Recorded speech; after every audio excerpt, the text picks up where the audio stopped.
Ok, aujourd'hui on se retrouve pour que je te parle d'un livre que j'ai lu très récemment et que j'attendais, de lire, mais je te raconte pas, c'est Le Soleil des Rebelles de Luca Di Fulvio. Je l'ai reçu par la maison d'édition Slatkin et compagnie, je l'ai lu, je l'ai adoré. Voilà, reçu, lu, adoré. Ok, c'est le moment du résumé, comme il n'y a pas de résumé derrière, je vais devoir me débrouiller toute seule. Et c'est pas l'exercice que je préfère parce que je suis pas hyper forte. Alors j'ai pris des notes. M.A. C'est qui M.A. M.A. Ah, Moyen-Âge. Bon, bah si déjà je comprends pas les notes que je mets. Ouais, je vais pas me servir de ça. Hein, j'ai voulu genre faire comme les booktubeuses qui gèrent là, mais je pense que c'est mort. Je pense que c'est mort. Bon, on sait que ça se passe au Moyen-Âge. A priori, dans ce qui serait les Alpes d'aujourd'hui, de ce que j'ai compris. J'ai pas, j'avoue, fait des recherches géographiques, mais je me suis dit. Soit bas de l'Allemagne, la Suisse, voilà, par là, hein, dans le coin. Donc on suit le jeune prince Marcus qui, lorsqu'il est enfant, en pleine partie de cache-cache, assiste au massacre de toute sa famille et de toutes les personnes d'ailleurs présentes dans le château. Mais le truc vraiment violent quoi, genre il voit son père se faire trucider, sa mère, sa sœur, sa nourrice, enfin l'horreur quoi, et c'est le seul qui caché dans son coin en réchappe. Il est caché dans son petit trou là et c'est la fille de la sage-femme du village qui l'aide à sortir de sa cachette et qui le ramène chez elle. Et du coup il se retrouve sous la coupe de cette femme du village qui l'accueille, qui évidemment cache son identité et décide de s'en occuper. Pas forcément de façon très tendre au début, soyons clairs, mais au moins de s'en occuper. En gros, elle le fout à la cave et elle lui dit si tu survis, tu deviendras peut-être un homme. Donc du coup, il s'appelle plus Prince Marcus, il s'appelle Michael parce qu'il a bien fallu lui redonner un prénom. Donc voilà, je vais parler de lui en utilisant Michael qui est le prénom qu'il porte 98% du temps dans ce livre. Et concrètement, on va le suivre pendant plusieurs années et du coup, du statut de prince, il arrive dans un milieu de servitude qu'il va devoir découvrir et où il va devoir s'en sortir parce que quand tu as été élevé dans le confort avec de la nourriture, de la chaleur, des gens qui s'occupent de toi, c'est pas forcément facile d'un coup de crever de faim et de froid et de se faire une place, j'allais dire au soleil, même pas. De se faire juste une place. Et vraiment c'est horrible parce que ce royaume qui a été pris de force est dirigé de façon hyper cruelle, hyper violente. Et c'est sur cette toile de fond de féodalité, de pillage, de violence, de viol, de puanteur qu'il va falloir, qu'on va suivre donc Michael qui va comme ça survivre à différentes épreuves de la vie. Je vais te parler tout de suite de la violence parce que c'est quand même quelque chose d'assez présent dans les livres à chaque fois de Luca Di Fulvio.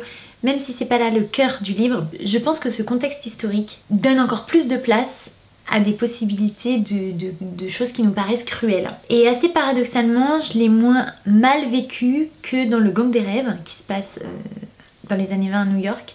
Est-ce que c'est parce que je me suis habituée à ce que propose l'auteur, ou est-ce que c'est parce que je me projette moins, parce que c'est plus loin dans le temps? Je ne sais pas. En tout cas, je l'ai pas vécu de façon aussi brutale que quand j'avais lu le Gang des Rêves. J'ai adoré. Avec ce livre, on tire presque au conte initiatique avec cet enfant qui va essayer de devenir un homme avec ce qu'on lui donne en fait et ses rencontres au jour le jour. Et toutes ces horreurs dont je te parlais, je trouve que justement c'est super bien équilibré avec tout ce thème de l'apprentissage et avec d'autres comme l'amour, l'amitié, la justice, l'entraide. Et une fois de plus, et je dis une fois de plus parce qu'évidemment je compare aux deux autres livres que j'ai lus de lui, donc Le Gang des Rêves et Les Enfants de Venise, voilà. Une fois de plus, les personnages sont à tomber par terre. Il y en a beaucoup, mais pour autant, tu ne te perds pas, tu ne peux pas les confondre, tellement ils sont singuliers, ils ont leur propre personnalité. Il y a quelques descriptions physiques, mais finalement, c'est vraiment qui ils sont qui fait que tu les repères, quoi. Et tout s'imbrique et tout est limpide. Et que ce soit les personnages principaux, les personnages secondaires, ils sont tous très marquants, à la fois très complexes, chacun avec leur part d'ombre, leur part de lumière. Et franchement, avec Luca Di Fulvio, mais moi ça me... Enfin, je l'ai déjà dit hein, pour les deux autres vidéos des deux autres livres, mais ça me fascine. Voilà, cet homme me fascine à travers ses personnages. Donc si je dois te citer quelques personnages comme ça, vite fait, qui m'ont touchée, je dirais...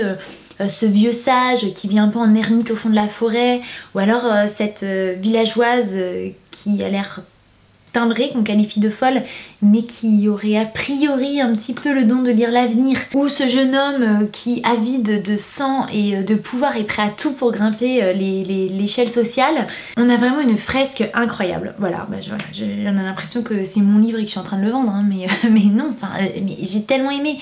Et les décors, tu as la forêt, celle qui abrite des loups, celle qui abrite aussi des jolis sentiers de champignons, qui est épaisse, qui sent le bois humide, qui est mystérieuse. Et à côté de ça, t'as aussi le château qui pue la merde, et le sang, et qui est un ramassis de crasse en fait, et de violence. C'est fou, c'est complètement fou. Voilà, c'est tout ce que j'ai à dire. Juste pour un tout petit comparatif, t'as le Gang des rêves, les enfants de Venise ici, et le Soleil des rebelles. Il paraît beaucoup plus petit, mais en fait pas tant que ça. Il est un tout petit peu plus court. Ceci dit, t'as de quoi te régaler parce qu'il fait 650 pages, 640. Mais je pense que juste le papier a changé, il est un petit peu plus fin, qui fait que voilà, ça a réduit la taille du truc. Donc voilà, écoute, si t'as déjà lu un des deux autres livres de Luca Di Fulvio et qu'ils t'ont plu, je suis certaine à 100% que celui-là te plaira également. Enfin vraiment, parce que c'est vraiment les mêmes qualités qu'on retrouve dans le livre et aussi les mêmes thématiques, et pour autant t'as pas l'impression de lire la même histoire. Enfin moi vraiment j'ai pas trouvé. Et si jamais tu n'as pas lu encore un de ces 3 livres, qu'est-ce que tu attends? Et ça me fait là une transition toute trouvée pour te proposer justement de pouvoir lire un de ces livres. Et j'ai choisi Les enfants de Venise.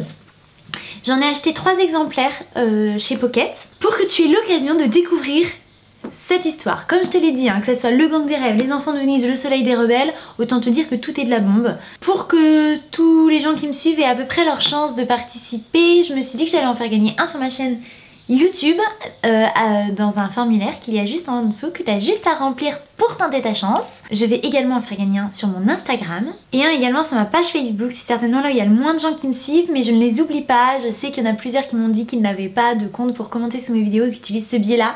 Donc il y a la possibilité aussi d'en gagner un sur Facebook. Et voilà, je te souhaite bonne chance, évidemment. Je suis trop contente, c'est la première fois que je fais gagner un truc sur ma chaîne et du coup je suis trop contente de le faire. Donc j'espère que ça te fera plaisir. Et bah je te fais des bisous comme d'habitude et je te dis à bientôt. Allez, je me lance. Promis, promis, à bientôt.